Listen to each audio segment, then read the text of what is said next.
የአማራ ፋኖ ብሔራዊ ኃይል ጎንደር ቀጠና መይሰው ካሳ ሁለተኛ ኮር አካል የሆኑት አድዋ ክፍለ ጦርና ቋራ ኦሜድላ ክፍለ ጦር በጥምረት አራተኛ ቀኑን ባስቆጠረው ዘመቻ ቋራ ቃል ኪዳን በሙመር ቀዝቀዝና አባይ ዳር ቀጠና ከፍተኛ ድል እየተመዘገበ ይገኛል። እንዲሁም የአማራ ፋኖ ብሔራዊ ኃይል በጎጃም የአዲስ አለማየሁ ሰባተኛ ክፍለ ጦር ተድላ ጓሉ ብርጌድ ማዕበል ልዩ ተወርዋሪ ኃይል ጉዳልማ ከተማ ላይ በፈጸሙት የደፈጣ ውጊያ የአገዛዙ ሰራዊት ሙትና ከፍተኛ ጉዳት አርሰውበታል።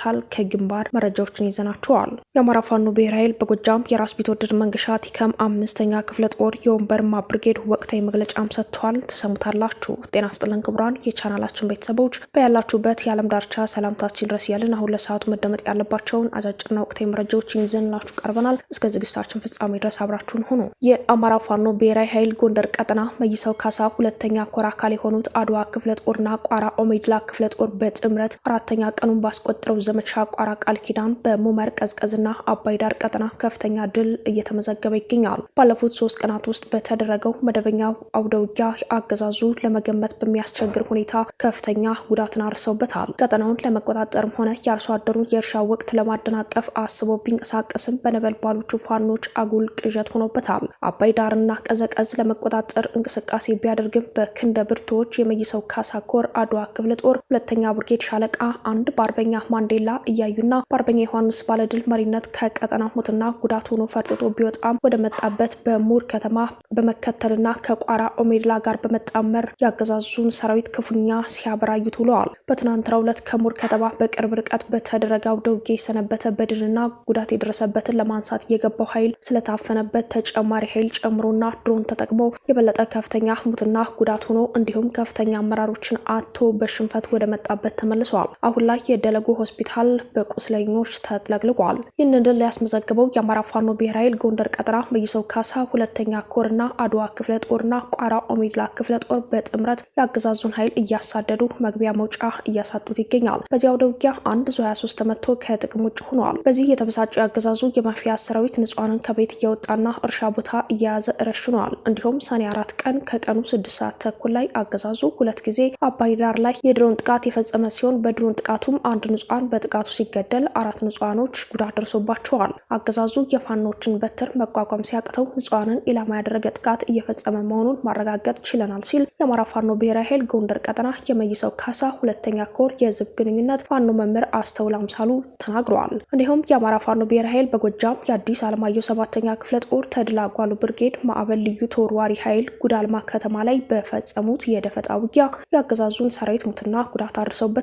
ጀግኖች ትናንት ከጠዋቱ 1 ሰዓት እስከ 2 ሰዓት በፈጸሙት ማጥቃት 7 እስከ ወዲያኛ የተሸኘ ሲሆን ብሬን ተኳሹን ጨምሮ 11 ጉዳት የደረሰባቸው እንዳሉ ለማወቅ ተችሏል። በዚህ ውጊያ 2 የዞንና የወረዳ ከፍተኛ አመራሮች ታጅበው እየሄዱ ያለ በተወሰደባቸው እርምጃ ተሸኝተዋል። እስከ ወዲያኛው ከተሸኙት ውስጥ 6ቱ አድማ ብተናዎች እንዲሁም ጉዳት ከደረሰባቸው ውስጥ 5ቱ አድማ ብተናዎች ሲሆኑ ቀሪዎች ሚሊሻዎች መሆናቸው ተረጋግጠዋል። ገደፋው ደምስ የሚባል ከፋኖ ከርቶ የነበረና የማህበረሰቡን ሀብት ንብረት ሲያዘርፍ የነበረ ሚሊሻ እስከ ወዲያኛው ከተሸኙት ውስጥም ይገኙበታል። ይህ በእንዲህ እንዳለ ደግሞ ምስራቅ እዝ 302ኛ ኮር 76ኛ ክፍለ ጦር አንደኛ ሬጅመንት አንደኛ ሻምበል ጌትሽ አስቻለው ታደለ አያሌው ክላሽኮብና 200 የክላሽ ተተኳሽ በመያዝ ወደ ኮሎኔል ታደሰ ሙሉና ብርጌድ አለማየሁ ከቤ ሻለቃ ተቀላቅለዋል። ሁለተኛ ከመከላከያና አድማ ብተና ተቋም ወደ አማራ ፋኖ ብሔራዊ ኃይል አንደኛ ክፍለ ጦር ባህር ዳር ብርጌድ የተቀላቀሉም ውበቱ ሙሀቤ ይታየው ምናለ ታደሰ እስከመች ባሳለፍነው ሳምንት ብዙ የመከላከያ ሰራዊት አባልና አመራር ማስከዳታቸው ይታወቃል። ከርቶ ከመጣ በኋላ በፍላጎት ከናንተ ጋር ሆኖ እንዲታገል ወደ ቤተሰብ መሄድ ቢፈልግም ወደ ቤተሰብ ተንከባክባችሁ ደህንነቱን አስጠብቃችሁ ወደ ትውልድ ቦታው መላካችሁ ተመራጭ አድርጓቸዋል በማለት ምስክርነትም ሰጥተዋል። ይህ በእንዲህ እንዳለም የራስ ቢትወደድ መንገሻ ቲከም አምስተኛ ክፍለ ጦር የወንበርማ ብርጌድ ወቅታዊ መግለጫም ሰጥቷል። በመግለጫው የአማራ ህዝብ ትግልን ለመጎተት የምትሞክሩ የስርዓቱ ልጓም ጎታቾች የፈረሰውንና የመቃብር ስነ ስርዓቱን እየተጠባበቀ ያለው ይህንን ድርጅት መልሶ ለማቋቋም የምትጥሩ የናጡት ነካሽ በተገፋውና በደል ጭቆና እየደረሰበት ላለው ታላቁ የአማራ ህዝብ ስም ከድርጊታቸው እንድትቆጠቡ ሲል የወንበርማ ብርጌድ ያሳስባል። ይህ ስርዓት ከወደቀበት ለማንሳት ማገዶ የምታቃብሉ የአማራ ህዝብ ላይ እሳት የምታነዱ ወዳደሮች ከጠላቶቻችን በላይ እናንተ የህዝባችን የናጡት ነካሾች ናቸው። በወንበርማ ወረዳ ሽንዲ ከተማ ላይ የቤቶች ማህበር መሬት ለመምራት እየተንቀሳቀሳችሁ ያላችሁ የብአዴን የጡት ነካሽ ልጆች የበፊት በደል በህዝባችሁ ሳይበቃችሁ አሁንም የስርዓቱ ሎጂስቲክ የጥይት የመሳሪያ የተለያዩ የጦር ማቴሪያሎች መግዣ እንጂ የህዝብ መሰረታዊ ልማት እንዳልሆነ ግልጽ ነው። ስለዚህ ገቢ የምታሰባስቡ የወረዳው የብልጽግና አመራሮች ከድርጊታችሁ ማትቆጠቡ ከሆነ የወንበርማ ብርጌድ አስፈላጊውን እርምጃ ይወስዳል። ሁለተኛም የቤት ማህበር ለተደራጃችሁ በሙሉ በእውነት አሁን በአማራ መሬት መኖሪያ ቤት የምንገነባበት ወቅት ሳይሆን 3 በ4 ካሬ መሬት የመቃብር ቦታ የምንከፋፈልበት መሆኑን ለእናንተ መናገር ልጅ ለእናት ምጥ ማስተማር ይሆናል። ነገር ግን ጆሮ ዳባ ልበስ ብላችሁ የፈራረሰውን ስርዓት በኢኮኖሚ በፖለቲካም በየትኛውም ዘርፍ መደገፍ የስርዓቱ ህይወት ለማቆየት ወይም ከመቃብር ተነስቶ ዳግም በአማራ ህልውና ትግል ላይ እንቅፋት እንዲሆን መሰናክል ከመሆን ራሳችሁን እንድትቆጥቡ ሲል የወንበርማ ብርጌድ በአክብሮት ያስተላልፋል። ይህንን የማያደርግ የማህበረሰቡ ሰብሳቢዎችና አባላት ላይ ድርጅታዊ እርምጃ እንድንወስድ እንገደዳለን። ሶስተኛ ወንበርማ የምርት ማማ መሆኑ ግልጽ ነው። ነገር ግን ስርዓቱ አርሶ አደሮችን በግብዓት ዋጋ ግሽበትና እጥረት የኢኮኖሚ ጦርነት እያካሄደባቸው ይገኛል። ሆኖም ግን በእንቅርት ላይ ጆሮ ደግፍ የምትሆኑ የግብዓት አቅራቢ ነጋዴዎች በትክክለኛው ዋጋ እንድታቀርቡ እንዲሁም ትክክለኛውን የግብርና ዘር እንድታቀርቡ ሲል ብርጌዱ በጥብቅ ያሳስባል። በተጨማሪም ከተተመነ ዋጋና የተጨበረበረ ዘር ለህዝባችን የሚያቀርብ ኮንትሮባንድ ላይ ሀብቱም ይወረሳል። እንዲሁም ህጋዊ እርምጃ ብርጌዱ እንደሚወስድ ይገልጻል። ሌላው ለወጣቶች በሙሉ አውቃችሁም ሆነ ሳታውቁ በገንዘብ ተታላችሁ በመረጃም ሆነ በተለያየ ዘርፍ ስርዓቱ የምትደግፉ ወጣቶች ከድርጊታችሁ ተቆጠቡ በታላቅ የህዝባችን የህልውና ትግል ብርጌዱ ያሳስባል። ይህ የማይሆን ከሆነ ግን የተጠናከረ የብርጌዱ የመረጃና ደህንነት በሚሰጠን መረጃዎች ሽንዲ ከተማ ድረስ አስርጎ በማስገባት እርምጃ የምንወስድ መሆኑን ከወዲሁ እናሳስባለን።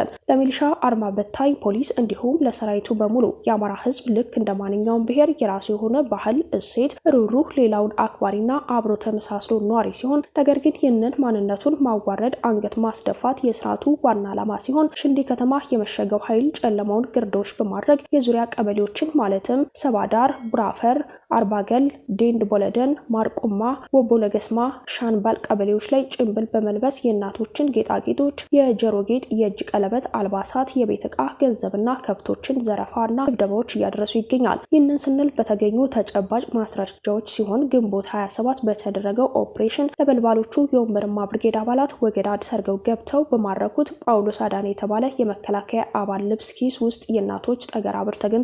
ይህ ብቻ ሳይሆን ከዚህ በፊትም በመረጃችን ስንገልጽ እንደቆየ ነው ጠገራ ብሮችን በእናቶች መሳሪያ በግንባራቸው ተደቅኖ ሲዘርፉ ኖረዋል። ይህ ቀፋፊ ተግባር በእናት ተጨክኖ እየተደረገ ያለው ፋኖንና ህዝብን ለመነጠል የሚደረግ አጉል ፖለቲካ አወቅን የሚሉ የአእምሮ ደናቁርቶች ናቸው። ይህ ደግሞ ጨርሶ የማይታሰብ ነው። የወረዳችን ህዝብን ጠንቅቆ ያውቀዋል። የስርዓቱ ሌባነትን በግልጽ ወረዳችን የታወቀበት ህዝብን ሲዘርፉ፣ ሲገሉ፣ ሲደበድቡ፣ ሲያሰቃዩ እንዲሁም ከባድ ወንጀል የፈጸሙና ብርጌዱ ከውድመት ሲያድናቸው የቆዩ ሌቦች እንደ ጎሽ ደሳለውና ግብረ አበሮቹ በፍቅር ተቀብሎ ፋኖን በሰላም ጥሪ ተቀበልኩ ሲል መደስኮሩ የወረዳችን ህዝብ ተሰልቆበታል። ስለዚህ በራሳችሁ ህዝብ ላይ ለወዳችሁ ብላችሁ ይህንን ቀፋፊ ተግባር የምትፈጽሙ የስርዓቱ አገልጋዮች፣ ሚሊሻ፣ አርባ በታኝ፣ ፖሊስ ዞር ብላችሁ ጠብታችሁ ያደጋችሁትን የናጡት እዩትና ወደ ቀልባችሁ ተመልሳችሁ ትግሉን ተቀላቀሉ ሲል የወንበርማ ብርጌድ ያሳስባል ሲል ፋኖ ኢንጂነር ካሳውን አማን የወንበርማ ብርጌድ ህዝብ ግንኙነት መምሪያ ኃላፊ ገልጸዋል። በሌላ በኩልም በጎጃም የወርቅ አባይ ብርጌድ ራስ ቢትወደድ መንገሻ ቲከም 5ኛ ክፍለ ጦር በቀን 25 ጀምሮ እስከ ቀን 28 ባወጣው መርህ መሰረት የራስ ቢትወደድ መንገሻ ቲከም 5ኛ ክፍለ ጦር የወርቅ አባይ ብርጌድ መዋቅር ተፈጻሚ አድርጓል። ክፍለ ጦሩ የቀድሞ የብርጌዱ አመራር የነባሮችን የፋኖ አባላት ሰፋ ባለ መድረክ ከገመገመና ካጣራ በኋላ የብርጌዱ ተተኪ አመራሮችን በቦታው ተክቷል። ከድርጅቱ ከፍተኛ አመራሮች አርበኛ ስሜነ ሙላቱ የአማራ ፋኖ በጎጃም ፋይናንስና ንብረት አስተዳደር መምሪያ ኃላፊ፣ አርበኛ ላይችሉ ገበየው የድርጅቱ ገንዘብ ያዥና አርበኛ ደመላሽ አድነው የ5ኛ ክፍለ ጦር ሰብሳቢ፣ 50 አለቃ ይበልጣል መልካሙ የ5ኛ ክፍለ ጦር ወታደራዊ አዛዥና ሁሉም የክፍለ ጦር አመራር በተገኙበት በብርጌዱ ውስጥ ተፈጥሮ የነበሩ ችግሮችን ጥልቅ ግምገማ ካደረገ በኋላ መዋቅር አድርጎ አጠናቋል። በመዋቅሩ የተካተቱት ዋና ሰብሳቢ ፋኖ ሞላ አዲሱ፣ ምክትል ሰብሳቢ ፋኖ ደርጉ መንግስት፣ ጽህፈት ቤት ኃላፊ ፋኖ ኢብራሂም ቡሳ፣ ወታደራዊ አዛዥ ፋኖ ቻሊ አያና፣ ምክትል ወታደራዊ አዛዥ ፋኖ ይመር በለጠ፣ ዘመቻ መምሪያ ፋኖ ያስብ ጸጋ፣ ምክትል ዘመቻ መምሪያ ፋኖ ፋንታውን የናለም፣ ወታደራዊ አስተዳደር ፋኖ ቀሪ ደስታ፣ የሰው ኃይል ፋኖ ሚኪያስ ሞሴ፣ ጤና ፋኖ ዶክተር ምኒበል ቻሊ፣ ስልጠና ፋኖ ስራ ወርቄ፣ ሎጂስቲክ ፋኖ ወርቅነህ ደሴ፣ ኦርዲናንስ ፋኖ አምሳሉ ሞሴ፣ ፖለቲካ ፋኖ ጋሼ ወርቄ፣ ህዝብ ግንኙነት ፋኖ አደራጀው ባየ፣ ፋይናንስና ንብረት አስተዳደር ፋኖ ወርቁ ጸጋ፣ ገንዘብ ያዥ ፋኖ ጫኔ አስፋማው፣ ሂሳብ ሹም ፋኖ ደምሌ ያለቤ፣ ንብረት ክፍል ፋኖ ሀብታሙ ሀገሬ፣ ኦዲተር ፋኖ አበባው ዘሪሁን፣ ግዢ ፋኖ ፋንታውን ገደፋው፣ አደረጃጀት ፋኖ ይበልጣል መላኩ፣ ቀጠና ትስስር ፋኖ ጅብ ዘውዱ፣ መረጃና ደህንነት ፋኖ አበጃዳነ፣ ህግና ስነ ስርዓት ፋኖ ታፈረ አንድ አርጌ በመሆኑ ተመርጠዋል። ከባህር ማዶ ዳግኝናቸው መረጃ ስናቀና ዩኬ ቀኝ አክራሪ የእስራኤል ሚኒስትሮችን በፍልስጤማውያን ላይ ጥቃት በማነሳሳት ማዕቀብ ጣለች። ኢትማር ቤን ጋቪርና በዛለል ስሞትሪች የጠቅላይ ሚኒስትር ኔታንያሁ ጥምር መንግስት ቁልፍ አባላት ናቸው። ዩናይትድ ኪንግደም ሁለት የእስራኤል ቀኝ ዘመን ሚኒስትሮችን እስራኤል በኃይል በያዘችው ዌስት ባንክ በፍልስጤም ማህበረሰቦች ላይ በተደጋጋሚ ጥቃት በማነሳሳት ማዕቀብ ጥላለች። ኢትማር ቤን ጋቪርና በዛለል ስሞትሪች የተባሉት ሚኒስትሮቹ ወደ ዩናይትድ ኪንግደም እንዳይገቡና በዩኬ ያላቸውን ንብረት እንዳያንቀሳቅስ እግድ እንደተጣለባቸው የውጭ ጉዳይ ሚኒስትር አስታውቋል።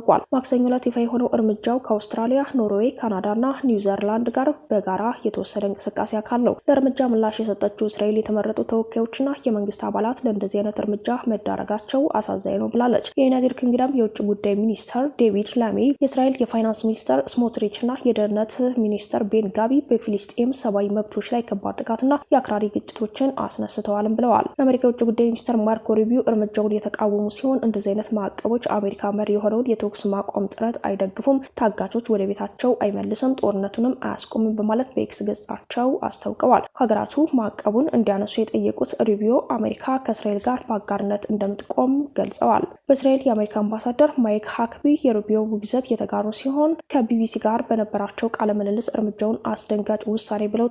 ሁለቱ የእስራኤል ሚኒስትሮች በጋዛ ጦርነት ላይ ባላቸው አቋም ትችት ይሰነዘርባቸዋል። ሚኒስትሮቹ በጋዛ ሰርጥ እርዳታ እንዲገባ የተደረጉ ጥረቶችን የተቃወሙ እንዲሁም በጋዛ ያሉ ፍልስጤማውያን ወደ ሌላ አካባቢ እንዲፈናቀሉ ጥሪ አቅርበዋል። የዩኬ ውጭ ጉዳይ ቢሮ በዌስት ባንክ የፍልስጤም ማህበረሰብ በእስራኤል ጽንፈኛ ሰፋሪዎች ከባድ ጥቃት እየደረሰበት ሲሆን ይህም የፍልስጤምን ወደፊት የሚጎዳ ነው። ዓለም አቀፍ ምላሽ ለማጠናከር ዩኬ አውስትራሊያን፣ ካናዳ፣ ኒውዚላንድና ኖርዌይን ተቀላቅላለች ብሏል። ከመግለጫው በኋላ ዴቪድ ላሚ እነዚህ ድርጊቶች ተቀባይነት የላቸውም፣ ተጠያቂዎች ኃላፊነት እንዲወስዱ ለማድረግ ነው እርምጃ የወሰድነው ብለዋል። በጋዛ አፋጣኝ የተኩስ አቁም፣ በጋዛ ወደፊትም የመምራት ሚና በሌለው ሐማስ የተያዙ ታጋቾች በአፋጣኝ እንዲለቀቁ፣ እርዳታ እንዲጨምርና የሁለት ሀገራት መፍትሄ ለማሳካት እንጠራለን ሲሉም አክለዋል። የእስራኤል ውጭ ጉዳይ ሚኒስትር ጌዲዮን ሳር ተቀባይነት የሌለው ውሳኔ ሲሉ ለጠሩት እርምጃ ምላሽ ለመስጠት ካቢኔው በሚቀጥለው ሳምንት እንደሚገናኝ ተናግረዋል። የዩኬ ውጭ ጉዳይ ቢሮ አምስቱ ሀገራት በዌስት ባንክ የሚገኙ የፍልስጤም ማህበረሰቦች ላይ እየጨመረ ያለው ጥቃትና